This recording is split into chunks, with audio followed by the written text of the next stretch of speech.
ꯊꯥꯡꯖ ꯈꯨꯗꯤꯡꯒꯤ ꯅꯩꯅꯗꯨꯅ ꯂꯥꯛꯂꯤꯕ ꯔꯦꯚꯦꯂꯦꯁꯟ ꯍꯥꯏꯕꯗꯤ ꯐꯣꯡꯗꯣꯛꯄꯤꯕ ꯂꯥꯏꯔꯤꯛ ꯅꯩꯅꯕꯒꯤ ꯊꯧꯔꯝ ꯑꯁꯤꯗ ꯁꯔꯨꯛ ꯌꯥꯔꯤꯕ ꯄꯨꯝꯅꯃꯛꯄꯨ ꯑꯦꯃꯦꯖꯤꯡ ꯕꯥꯏꯕꯜ ꯄ꯭ꯔꯣꯐꯦꯁꯟ ꯃꯤꯅꯤꯁꯇ꯭ꯔꯤ ꯑꯃꯁꯨꯡ ꯗꯤꯅꯦꯁꯣꯔ ꯑꯦꯂꯥꯡꯒꯨꯝꯅ ꯇꯔꯥꯝꯅ ꯑꯣꯛꯆꯔꯤ. ꯉꯁꯤ ꯅꯩꯅꯒꯗꯧꯔꯤꯕ ꯇꯣꯄꯤꯛ ꯑꯁꯤꯗꯤ ꯑꯩꯈꯣꯏꯅ revelation chapter 7 part 2 the sealing of 144,000 ꯃꯁꯤꯒꯤ ꯃꯔꯝꯗꯅꯤ. ꯑꯦꯄꯤꯁꯣꯗꯅ ꯉꯁꯤꯅ 35 ꯁꯨꯕꯅꯤ. ꯑꯩꯈꯣꯏ ꯍꯥꯟꯅ ꯏꯁꯣꯔꯗꯒꯤ ꯕꯣꯔ ꯅꯤꯃꯤꯟꯅꯁꯤ ꯏꯆꯤꯟꯅꯥꯎꯁꯤꯡ. ꯁꯔꯒ ꯃꯥꯂꯦꯝ ꯄ꯭ꯔꯤꯊꯤꯕꯤꯕꯨ ꯁꯦꯝꯕꯤꯕ ꯏꯉꯝ ꯉꯝꯕ ꯏꯄꯥ ꯏꯁꯣꯔ ꯌꯥꯝ ꯊꯥꯒꯠꯆꯔꯦ. ꯑꯩꯈꯣꯏꯅ ꯍꯧꯈꯤꯕ ꯍꯞꯇꯥ ꯀꯌꯥꯗꯒꯤ ꯔꯦꯚꯦꯂꯦꯁꯟ ꯍꯥꯏꯔꯤꯕ ꯂꯥꯏꯔꯤꯛ ꯑꯁꯤꯒꯤ ꯃꯔꯝꯗ ꯑꯩꯈꯣꯏꯅ ꯅꯩꯅꯗꯨꯅ ꯂꯥꯛꯂꯤ. ꯅꯍꯥꯛꯅ ꯀꯌꯥ ꯂꯧꯁꯤꯡ ꯄꯤꯕꯤꯔꯤ. ꯉꯁꯤꯁꯨ ꯑꯩꯈꯣꯏꯅ ꯔꯦꯚꯦꯂꯦꯁꯟ 7ꯗ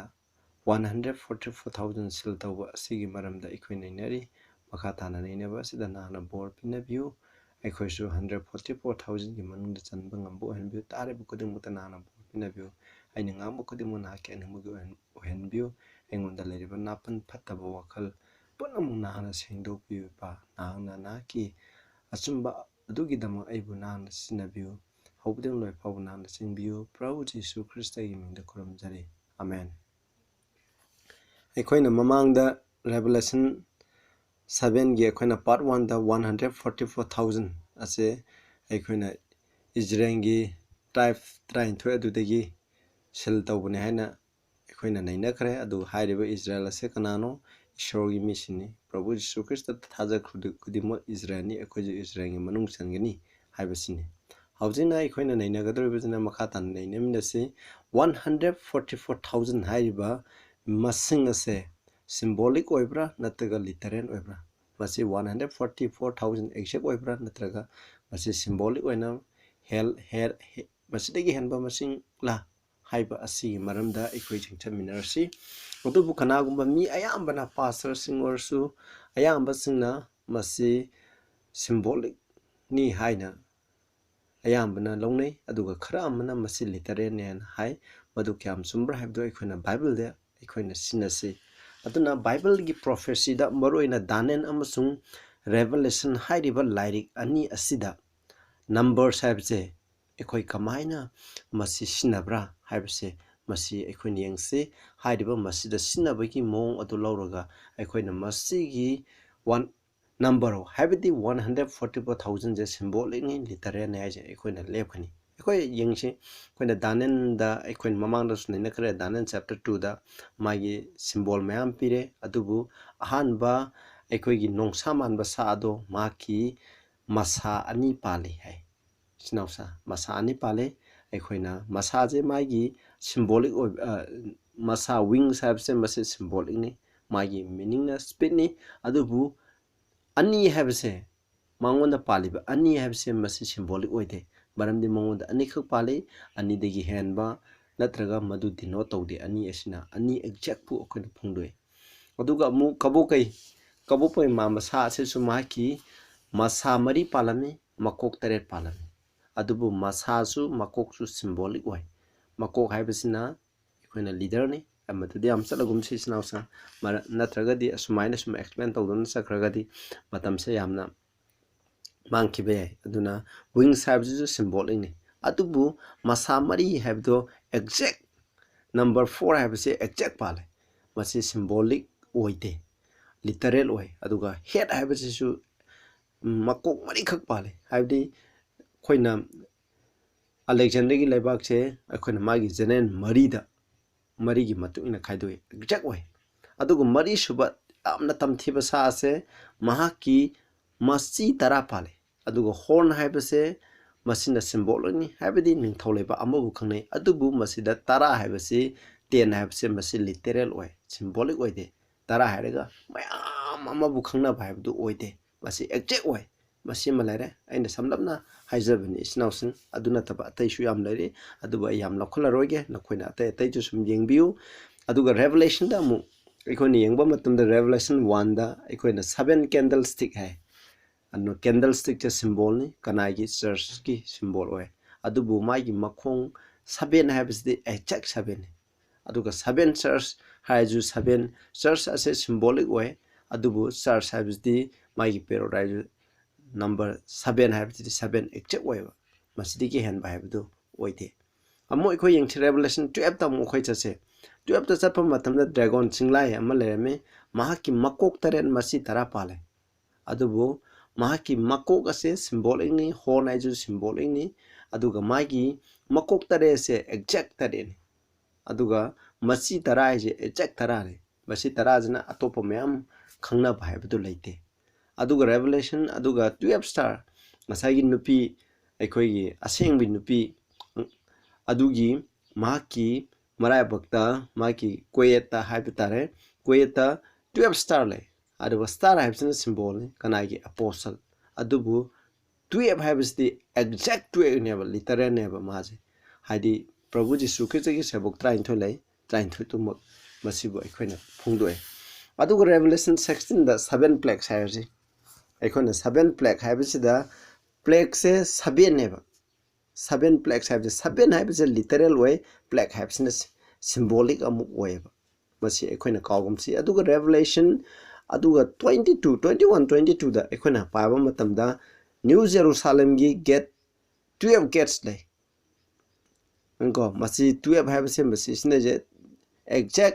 ꯂꯤꯇꯔꯦꯜ ꯅꯝꯕꯔꯅꯦꯕ 12 ꯍꯥꯏꯕꯁꯦ ꯃꯁꯤꯅꯤ ꯑꯩꯈꯣꯏꯅ ꯀꯥꯎꯒꯨꯝꯁꯤꯀꯣ ꯃꯁꯤꯃ ꯍꯥꯏꯔꯤꯕ ꯄ꯭ꯔꯤꯟꯁꯤꯄꯜ ꯑꯁꯤ ꯑꯩꯈꯣꯏꯅ ꯌꯦꯡꯕꯗꯒꯤ ꯅꯩꯅꯕꯗꯒꯤ ꯑꯩꯈꯣꯏꯅ ꯈꯪꯉꯦ ꯃꯗꯨꯗꯤ 144,000 ꯂꯩꯁꯦ ꯂꯤꯇꯔꯦꯜꯅꯤ ꯍꯥꯏꯕꯅꯤ ꯃꯁꯤ ꯑꯩꯅ ꯍꯥꯏꯕ ꯅꯠꯇꯦ ꯃꯁꯤ ꯕꯥꯏꯕꯜꯅ ꯄꯤꯔꯝꯕ ꯄ꯭ꯔꯤꯟꯁꯤꯄꯜ ꯅꯤꯌꯝ ꯄ꯭ꯔꯣꯐꯦꯁꯤ ꯏꯟꯇꯔꯄ꯭ꯔꯤꯠ ꯇꯧꯕꯒꯤ ꯅꯤꯌꯝ ꯀꯥꯡꯂꯣꯟ ꯑꯁꯤꯒꯤ ꯃꯇꯨꯡ ꯏꯟꯅ 144,000 ꯑꯁꯦ ꯂꯤꯇꯔꯦꯜꯅꯤ ꯆꯞ ꯆꯥꯏ ꯑꯗꯨꯕꯨ ꯑꯩꯈꯣꯏꯅ ꯃꯃꯥꯡꯗꯁꯨ ꯅꯩꯅꯈ꯭ꯔꯦ 144,000ꯗꯤ ꯀꯅꯥꯅꯣ ꯍꯥꯏꯕ ꯃꯇꯝꯗ ꯑꯩꯈꯣꯏꯅ ꯁꯔꯒ ꯆꯠꯀꯗꯕ ꯃꯤ ꯃꯁꯤꯡꯁꯦ 144,000 ꯈꯛꯇꯔꯥ ꯍꯥꯏꯅ ꯀꯅꯥꯒꯨꯝꯕ ꯃꯤꯁꯤꯅ ꯈꯟꯕ ꯌꯥꯏ ꯀꯣ ꯃꯗꯨ ꯂꯥꯜꯂꯤ 144,000 ꯍꯥꯏꯕꯁꯤꯗꯤ प्रभु जीशु ख्रिस्टꯅ ꯑꯅꯤꯁꯨꯕ ꯂꯥꯛꯄ ꯃꯇꯝꯗ ꯁꯨꯡꯁꯤ ꯁꯤꯕ ꯊꯦꯡꯅꯗꯅ ꯁꯨꯡꯁꯤ ꯁꯤꯗꯅ ꯍꯤꯡꯅ ꯁꯔꯒꯗ ꯆꯠꯀꯗꯕ ꯑꯗꯨꯒꯨꯝꯕ ꯃꯤꯁꯤꯡ ꯑꯗꯨꯕꯨꯅꯤ ꯑꯔꯣꯏꯕꯒꯤ 3 ꯑꯦꯟꯖꯦꯜ ꯃꯦꯁꯦꯖ ꯁꯟꯗꯣꯛꯄ ꯍꯤꯡꯅ ꯁꯔꯒ ꯆꯠꯀꯗꯕ ꯑꯗꯨꯒ ꯃꯈꯣꯏꯒꯤ ꯂꯝꯆꯠ ꯑꯁꯤꯁꯨ ꯈ꯭ꯔꯤꯁꯇꯒ ꯍꯦꯟꯅ ꯅꯛꯅꯅ ꯂꯩꯕ ꯑꯗꯨꯒꯨꯝꯕ ꯃꯤꯅꯦ ꯑꯗꯨ ꯃꯈꯣꯏꯒꯤ ꯂꯝꯆꯠ ꯑꯁꯤꯒꯤ ꯃꯔꯝꯗꯗꯤ ꯑꯩꯈꯣꯏꯅ ꯔꯦꯚꯦꯂꯦꯁꯟ 14 ꯅꯩꯅꯕ ꯃꯇꯝꯗ ꯃꯥꯒꯤ ꯀꯦꯔꯦꯛꯇꯔ ꯀ꯭ꯋꯥꯂꯤꯐꯤꯀꯦꯁꯟꯁꯦ ꯃꯗꯨ ꯑꯩꯈꯣꯏꯅ ꯅꯩꯅꯁꯤꯀꯣ ꯑꯩꯈꯣꯏꯅ ꯈ꯭ꯋꯥꯏꯗꯒꯤ 144,000 ꯑꯁꯤ ꯅꯩꯅꯕꯁꯤꯗ ꯃꯁꯤ ꯂꯤꯇꯔꯦꯜꯅꯤ ꯁꯤꯝꯕꯣꯂꯤꯛꯅꯤ ꯍꯥꯏꯅ ꯅꯩꯅꯕꯒꯤ ꯃꯇꯝ ꯃꯁꯤꯗ ꯌꯥꯎꯔꯤꯕ ꯃꯈꯣꯏꯗ ꯂꯩꯒꯗꯕ ꯒꯨꯟꯁꯤꯡ ꯀꯦꯔꯦꯛꯇꯔꯁꯦ ꯃꯁꯤ ꯑꯩꯈꯣꯏꯅ ꯅꯩꯅꯕ ꯃꯁꯤ ꯑꯩꯈꯣꯏꯅ ꯐꯪꯅꯕ ꯍꯣꯠꯅꯕ ꯍꯥꯏꯕꯁꯦ ꯌꯥꯝꯅ ꯃꯔꯨ ꯑꯣꯏ ꯍꯥꯏꯕꯁꯤꯅꯦ ꯑꯗꯨꯅ ꯔꯦꯚꯦꯂꯦꯁꯟ 14 ꯑꯗꯨꯒ 15 ꯑꯗꯨꯅ 15ꯗꯁꯨ ꯃꯈꯣꯏꯒꯤ ꯑꯦꯛꯁꯄꯤꯔꯤꯌꯦꯟꯁꯁꯦ ꯃꯁꯤꯗ ꯑꯩꯈꯣꯏꯅ ꯈꯔ ꯍꯥꯏꯕꯁꯦ ꯑꯩꯈꯣꯏꯅ ꯀꯥꯎꯒꯨꯝꯁꯤ ꯑꯩꯈꯣꯏ ꯃꯊꯪꯗ ꯔꯦꯚꯦꯂꯦꯁꯟ 7ꯒꯤ 8 9 10 ꯑꯩꯈꯣꯏ ꯄꯥꯃꯤꯟꯅꯔꯁꯤ ꯃꯁꯤꯗ ꯑꯗꯨꯒ ꯃꯁꯤꯅ ꯍꯤꯡꯅ ꯁꯔꯒ ꯆꯠꯀꯗꯕꯅꯤ ꯑꯗꯨꯒ ꯁꯔꯒ ꯆꯠꯀꯗꯕ ꯃꯤ ꯃꯁꯤꯡꯗꯤ ꯌꯥꯝꯃꯤ ꯑꯩꯈꯣꯏ ꯃꯈꯥ ꯇꯥꯅ ꯑꯩꯈꯣꯏ ꯅꯩꯅꯃꯤꯟꯅꯁꯤ 7ꯒꯤ 9 10 ꯚꯔꯁ 9 10 ꯄꯥꯃꯤꯟꯅꯁꯤ ꯑꯥꯐꯇꯔ ꯗꯤꯁ ꯑꯥꯏ ꯕꯤꯍꯦꯜ ꯃꯁꯤꯒꯤ ꯃꯇꯨꯡꯗ ꯑꯩꯅ ꯌꯦꯡꯂꯝꯃꯤ and lo a great multitude which no man could number of all nations and kindred and people and tongue ꯄ꯭ꯔꯤꯊꯤꯕꯤꯗ ꯂꯩꯔꯤꯕ ꯇꯣꯉꯥꯟꯕ ꯂꯣꯟ ꯉꯥꯡꯕ ꯇꯣꯉꯥꯟꯕ ꯃꯈꯜꯒꯤ ꯃꯤꯁꯤꯡ ꯖꯥꯠꯁꯤꯡ ꯑꯁꯤꯒꯤ ꯃꯔꯛꯇꯒꯤ ꯃꯤ ꯑꯃꯠꯇꯅ ꯃꯁꯤꯡ ꯊꯤꯕ ꯉꯝꯗ꯭ꯔꯕ ꯑꯁꯨꯛꯀꯤ ꯃꯇꯤꯛ ꯌꯥꯝꯂꯕ ꯒ꯭ꯔꯦꯠ ꯃꯜꯇꯤꯇꯨꯠ ꯀꯣ ꯃꯤꯌꯥꯝ ꯑꯃ ꯃꯤ ꯁꯪꯒꯨ ꯑꯃ ꯑꯩꯅ ꯎꯈꯤꯔꯝꯃꯤ ꯍꯥꯏꯖꯣꯅ ꯁꯤꯗ and stood before the throne ꯃꯈꯣꯏꯅ ꯁꯤꯡꯍꯥꯁꯟ ꯑꯗꯨꯒꯤ ꯃꯃꯥꯡꯗ ꯂꯦꯞꯄꯝꯃꯤ before the lamb ꯌꯥꯎ ꯃꯆꯥ ꯍꯥꯏꯕꯗꯤ प्रभु जीशु ख्रिस्टꯒꯤ ꯃꯃꯥꯡꯗ ꯂꯦꯞꯄꯝꯃꯤ clothed with white robes ꯑꯉꯧꯕ ꯐꯤꯖꯣꯜꯅ ꯂꯩꯇꯦꯡꯂꯝꯃꯤ palms in their hands ꯑꯗꯨꯒ ꯃꯈꯣꯏꯒꯤ ꯃꯈꯨꯠꯇ ꯊꯥꯡꯇꯨꯞ ꯄꯥꯏꯗꯨꯅ ꯃꯈꯣꯏꯅ ꯑꯉꯧꯕ ꯐꯤꯖꯣꯜꯅ ꯂꯩꯇꯦꯡꯂꯒ ꯌꯥꯎ ꯃꯆꯥ प्रभु जीशु ख्रिस्ट ꯑꯃꯁꯨꯡ ꯏꯄꯥ ꯏꯁꯣꯔꯒꯤ ꯃꯃꯥꯡꯗ ꯂꯦꯞꯄꯝꯃꯤ ꯍꯥꯏ and cried with a loud voice ꯑꯍꯧꯕ ꯈꯣꯟꯖꯦꯜ ꯑꯃꯅ ꯍꯥꯏ saying ꯍꯥꯏꯔꯗꯤ salvation to our God which sitteth upon the throne and unto the Lamb ꯌꯥꯎ ꯃꯆꯥ प्रभु जीशु ख्रिस्ट ꯑꯃꯁꯨꯡ ꯁꯤꯡꯍꯥꯁꯟ ꯃꯊꯛꯇ ꯐꯝꯂꯤꯕ ꯏꯄꯥ ꯏꯁꯣꯔ ꯃꯉꯣꯟꯗ ꯑꯔꯥꯡ ꯈꯨꯕꯝ ꯑꯁꯦ ꯌꯥꯎꯏ ꯍꯥꯏ ꯃꯁꯤꯗ ꯑꯩꯈꯣꯏꯅ ꯌꯦꯡꯁꯤ ꯃꯁꯤꯗꯩꯗ ꯑꯩꯈꯣꯏꯅ ꯁꯤꯗ ꯎꯔꯤꯕ ꯀꯅꯥꯒꯨꯝꯕ ꯃꯤꯁꯤꯡꯅ ꯍꯥꯏ 100 ꯃꯁꯤꯗ ꯎꯔꯤꯕ ꯒ꯭ꯔꯦꯠ ꯃꯜꯇꯤꯇꯨꯠꯁꯦ ꯃꯁꯤ 144,000ꯅꯤ ꯍꯥꯏ ꯃꯁꯤ ꯑꯔꯥꯟꯕꯅꯤ ꯏꯆꯤꯟꯅꯥꯎꯁꯥ ꯃꯁꯤꯗ ꯎꯔꯤꯕ ꯒ꯭ꯔꯦꯠ ꯃꯜꯇꯤꯇꯨꯠ ꯑꯁꯤꯗꯤ ꯑꯗꯥꯝꯗꯒꯤ ꯍꯧꯔꯒꯅ ꯑꯔꯣꯏꯕꯒꯤ ꯃꯇꯝ प्रभु जीशु ख्रिस्टꯅ ꯂꯥꯛꯄ ꯃꯇꯝ ꯐꯥꯎꯕꯗ sargada satpa Prabhu Jisu Christ ngonda thajaraga sargada satkraba juk juk khudingdagi ishona kanbikraba Prabhu Jisu Christ gi thaujana kanbikraba mising adubani akoina wall akoina one akoina great multitude haina akoina khangnarise masi akoina kawgumse makoina Prabhu Jisu Christ na lakpa matamda makoi mahakaloina nungaina makoi siram asiba mising Prabhu the Thadara Sibami missing Wayersu Hinkalaga Equina, Saminagani, Hibase, Equina Masida, Kaugumsi, Aduga, great multitude Asida, 144,000 Suyauri. Aduna Sideda, Revelation 17 da me group anile, amana 144,000, amana great multitude. Adugo 144,000 episode, Shonakan Ikrabami, Asukimati Yamla great multitude, Adugi, Manunda Makoishu, Yauri Bani, Hibase, Makoini. Aduga shona kanbi kadaba mising ase makhoi gi phijol angauba setkani habni angauba phijol sepa yatadi Prabhu Jisu Christ gi lamchat ase makhoi da laigani habni makhoi gi lamchat ta amak pakari chularoi makhoi na pap to bolairoi makhoi na hana tarom phataba pa mayam lesu Prabhu Jisu Christ gi ida loina samthokna Prabhu Jisu Christ na pibiba grace ki mapana makhoi loina khudum chanduna aikoina laigani habse masini aduga 7 gi 11 12 amu yemnase. And all the angels stood round above the throne. Singasana jugi akoi with the sargatu singna leplami above the elders and the four beasts. Aduga ahal mari aduga sagadu sa mari adugi akoi with the sargatu singna lepam fell before the throne on their faces. Singasana sungi mamanda makoi mamai the all aduna laimaida makoina turami heko. And worship God. Ku kulaga makoina mamaido lebak ontaraga koina shorbu ipai shorbu kurami hai saying hai blessing and glory bor amasung matik mangan wisdom loksing thanksgiving thakat pada matik saba and honor ikai khumnaba and power sakti and might ingam ngamba sakti be unto God forever and ever amen aduna ingam ngamba ishoda pangan sakti ikai khumnaba thagatpa loksing punamak koina matik mangan bor khudimaki phangphamje mangonda ni haina otsagi sagadusing na ipa ishorbu koina thagatuna leirami hai mathangda ikoina mu yengjeko 13 14 da ikoina roibda and one of the elders answered saying unto me ahlamana pakumpiraduna hai what are these which are arrayed in white robes angauba pijona leitengba muko masi kanano makoisi kanano hai and whence came they makoisi kadaidagi lakpano hai and I said unto him sir thou knowest aina mangon hairami sir nangna khangi he said to me mahana engon hairami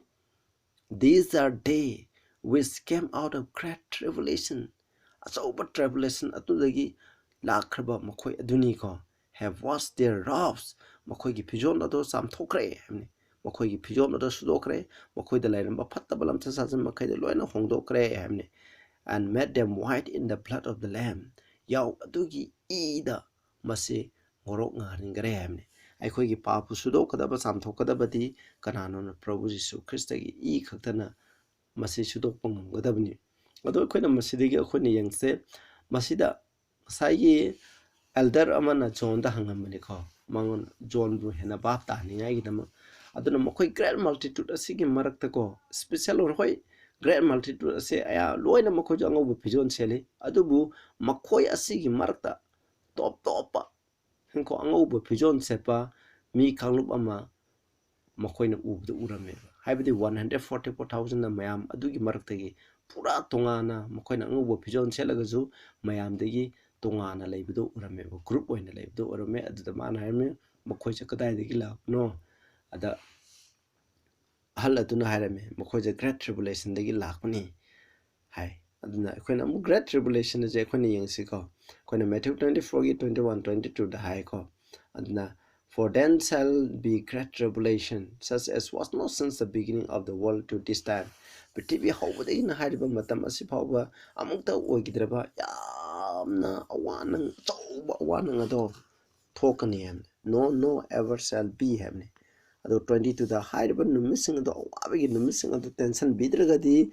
prithivi asida thawai panba amata hingba ngamoi aduna ishona khandokhiba mishing adugi maramna masi tension bigini aduna ikoina khangne Matthew 24 the pdbse ikoina Matthew 24 the dual application habidi ikoina masi kedoba akoina ad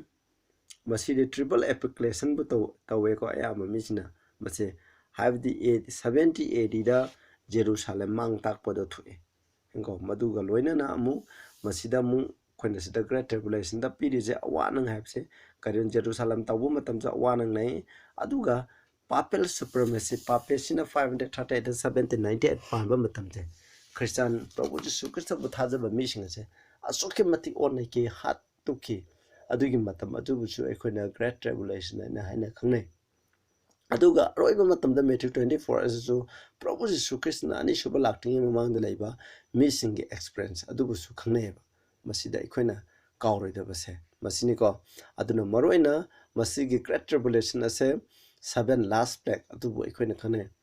aduna great tribulation je anini amana 538 na 1798 amana Prabhu Jesu Christ na laktingi he mamangda khoina 7 plague haidaba adi ikhoina close of probation ishota sangja bagi matam ase loi khraba matungda mi kanasu ishota sangja ge haiba su sangja ba yadraba sang khraba mi lai khraba mi chu anum lep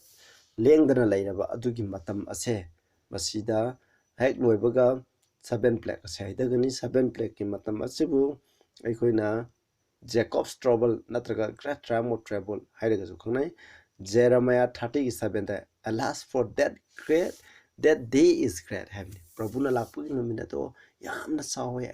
so that none is like it masig manaba kanas laite it is even the time of Jacob's trouble Jacob ki awa anado aduga man heavenly Jacob na numdangda sagatut amaga habdi Prabhu Jesu Christ ga mungna sanabagi ahing aduda mahaksibu sigadra hingadra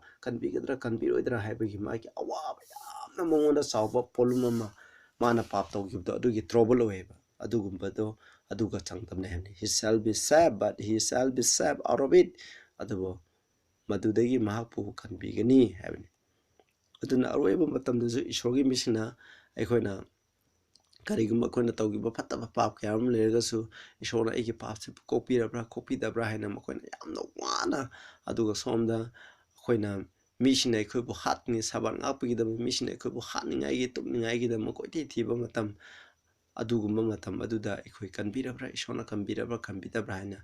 Jacob na wabugumna adugumba explain chamba legeneba aduga Daniel 12 ki 1 to 5 say at that time Michael said stand up the great prince who stand for the sentence of thy people nangi miki da mule krabo Michael have the Prabhu Jesu Christ na great prince asina aikoi mahana ko masida lekhat kani hamni there shall be a time of trouble mana lekhat pa matam da time of trouble legini Michael na lekhat pa habse masi close of probation loirabni such as never since there was a nation to even that same time mamang da chunglo thokidrba adugum achogba bakhalgi trouble ama legini hamni aduni masida paliba khona revelation 7 da paliba great tribulation ana mintra hise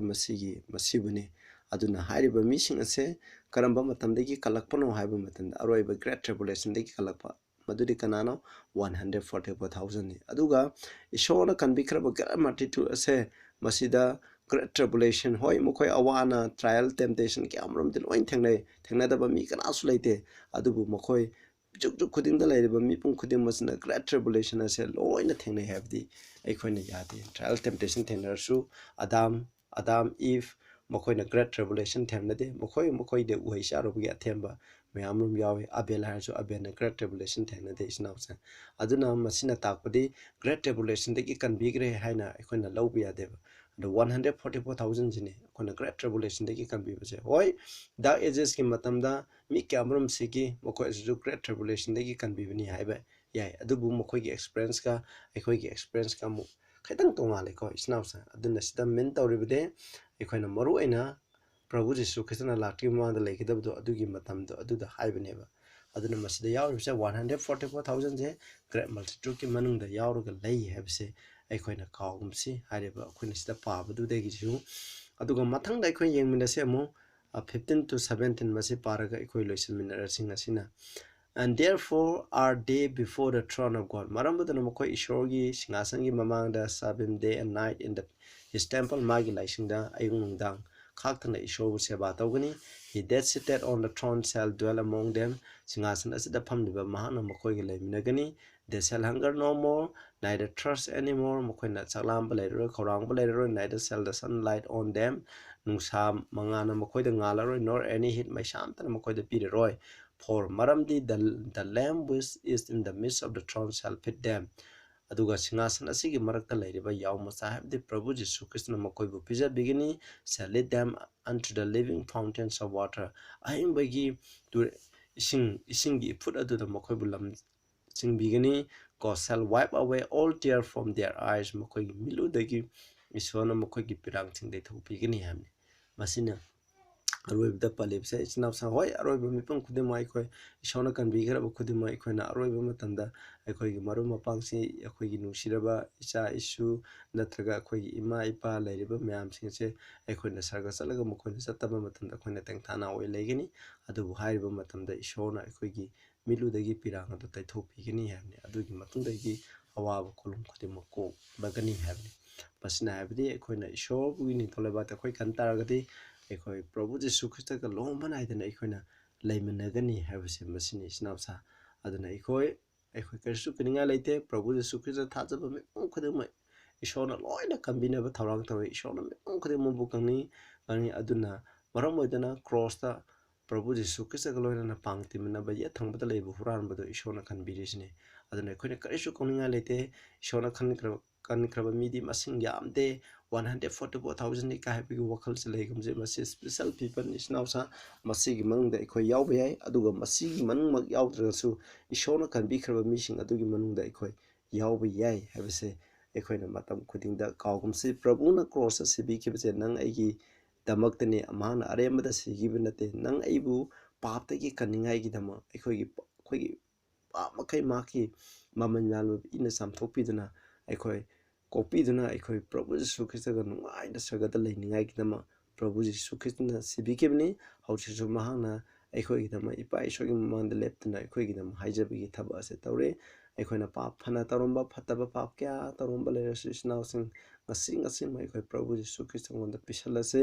ꯑꯩꯈꯣꯏꯒ ꯑꯗꯨꯒ ꯃꯍꯥꯛꯅ ꯑꯩꯈꯣꯏꯒꯤ ꯄꯥꯞ ꯃꯈꯩ ꯀꯣꯛꯄꯤꯒꯅꯤ ꯀꯣꯛꯄꯤꯕꯇ ꯅꯠꯇꯅ ꯍꯥꯏꯔꯤꯕ ꯄꯥꯞꯁꯤꯡ ꯑꯁꯦ ꯊꯥꯗꯣꯛꯅꯤꯡꯉꯥꯏꯒꯤ ꯁꯛꯇꯤ ꯒ꯭ꯔꯦꯁ ꯃꯍꯥꯛꯅ ꯄꯤꯕꯤꯔꯛꯀꯅꯤ ꯄ꯭ꯔꯚꯨꯒ ꯂꯣꯏꯅꯅ ꯑꯩꯈꯣꯏꯅ ꯄꯥꯞ ꯈꯨꯗꯤꯡꯃꯛ ꯊꯥꯗꯣꯛꯇꯨꯅ ꯑꯩꯈꯣꯏꯅ ꯑꯅꯧꯕ ꯄꯨꯟꯁꯤ ꯑꯃ ꯄꯣꯛꯇꯨꯅ ꯑꯅꯧꯕ ꯃꯄꯣꯛ ꯑꯃ ꯄꯣꯛꯇꯨꯅ ꯅꯨꯡꯉꯥꯏꯅ ꯍꯤꯡꯕ ꯐꯪꯒꯅꯤ ꯏꯆꯤꯟꯅꯥꯎꯁꯤꯡ ꯄ꯭ꯔꯚꯨ ꯖꯤꯁꯨ ꯈ꯭ꯔꯤꯁꯇꯅ ꯂꯥꯛꯄꯁꯦ ꯌꯥꯝꯅ ꯅꯛꯈ꯭ꯔꯦ ꯑꯩꯈꯣꯏ ꯃꯁꯤꯒꯤꯗꯃꯛ ꯊꯧꯔꯥꯡ ꯇꯧꯔꯁꯦ